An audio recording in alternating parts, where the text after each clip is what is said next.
Hello and welcome to another episode where we talk about who is Jesus.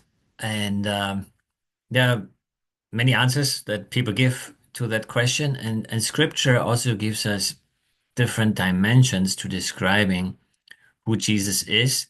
And one of them is that he is a healer, that he is a healer of physical sickness. And we see this here, right, in the opening chapter of the Gospel of Mark. So we're still in Mark chapter 1. And last time we looked at the uh, verses that come before verse 29, where Jesus is a very successful exorcist. So, meaning someone who has power and authority over demons.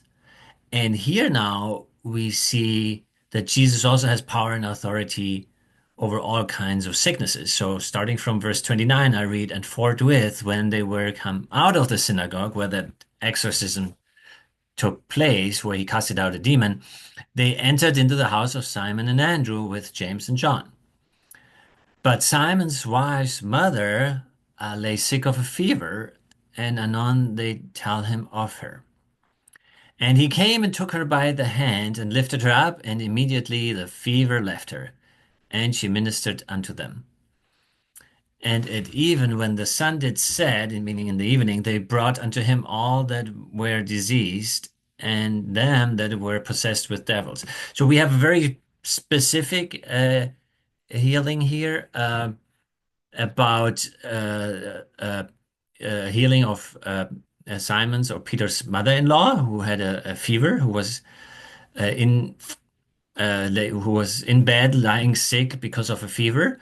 And so that's a particular healing that is described in detail. And now we have this summary statement about Jesus generally healing all kinds of sicknesses and also casting out demons. So he's portrayed as both a healer and an exorcist. So again, verse 32, they brought unto him all that were diseased and them that were possessed with devils, and all the city was gathered together at the door. And now the result, verse 34, and he healed many that were sick of diverse diseases, and cast out many devils, and suffered not the devils to speak, because they knew him.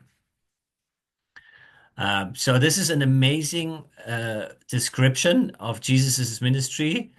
In just a few words, we have a tremendous success rate that is attributed to him, and it's important for us to remember, especially in those days when there was no modern healthcare, how much people suffered from various diseases, and how they also suffered from the oppression of demons. And for people who live in the 21st century, maybe in a Western society, maybe live in a big city, all this may seem somewhat strange. But as occult activity increases in our societies, so does demonic activity and demonic oppression.